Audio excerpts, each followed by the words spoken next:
বাংলাদেশকে $3.5 বিলিয়ন ঋণ দেওয়ার ঘোষণা দিয়েছে বিশ্বব্যাংক। অন্তর্বর্তী সরকারের সংস্কার কর্মসূচির সহায়তায় সহজ শর্তে এই ঋণ দেবে তারা।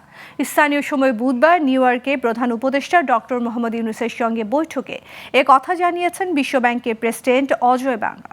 এছাড়া শীর্ষস্থানীয় মানবাধিকার সংগঠনের প্রতিনিধিদের সাথে আলাদা বৈঠকে তিনি বলেন, বাংলাদেশকে মানবাধিকার ও বাক স্বাধীনতার সমুন্নত রাখতে সরকার প্রতিশ্রুতিবদ্ধ। বিস্তারিত জানাচ্ছেন শাহরিয়ার বাথুন।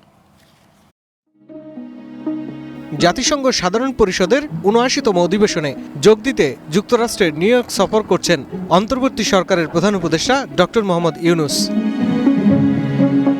জাতিসংঘের বার্ষিক সাধারণ পরিষদের সাইডলাইনে বিশ্বব্যাংকের প্রেসিডেন্ট অজয় বাঙ্গার সাথে এক বৈঠকে বসেন প্রধান উপদেষ্টা মোহাম্মদ ইউনূস। বৈঠকে দেশ সংস্কার ও সার্বিক উন্নয়নে বিশ্বব্যাংকের সহায়তা চান প্রধান উপদেষ্টা। এ সময় ব্যাংকটির পক্ষ থেকে বাংলাদেশকে $3.5 মিলিয়ন দেবার প্রতিশ্রুতি দেয়া হয়। একই দিনে নিউ ইয়র্কের শীর্ষস্থানীয় মানবাধিকার সংগঠনের বেশ কয়েকজন ঊর্ধ্বতন কর্মকর্তার সাথে সাক্ষাৎ করে প্রধান উপদেষ্টা বলেন, এ সরকার দেশে মানবাধিকার ও বাকস্বাধীনতা সমুন্নত রাখতে প্রতিশ্রুতিবদ্ধ।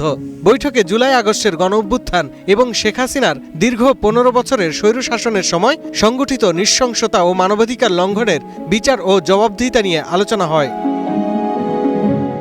জাতিসংঘের বার্ষিক সাধারণ পরিষদের সাইডলাইনে প্রধান উপদেষ্টার সাথে বৈঠক হয় চীনা পররাষ্ট্রমন্ত্রী ইয়াং ইর। এ সময় দ্বিপাক্ষিক স্বার্থ সংশ্লিষ্ট বিভিন্ন বিষয় নিয়ে আলোচনা করেন তারা। এছাড়াও দ্বিপাক্ষিক স্বার্থ সংশ্লিষ্ট বিভিন্ন বিষয়ে প্রধান উপদেষ্টা বৈঠক করেন নেপালের প্রধানমন্ত্রী, পাকিস্তানের প্রধানমন্ত্রী, বিভিন্ন দেশের সরকার প্রধান সহ বিশ্বের গুরুত্বপূর্ণ ব্যক্তিদের সাথে। জাতিসংঘ সাধারণ পরিষদের এই অধিবেশনে যোগ দিতে বাংলাদেশ সরকারের প্রধান হিসেবে প্রথমবারের মতো যুক্তরাষ্ট্র সফর করছেন ডক্টর মোহাম্মদ ইউনূস।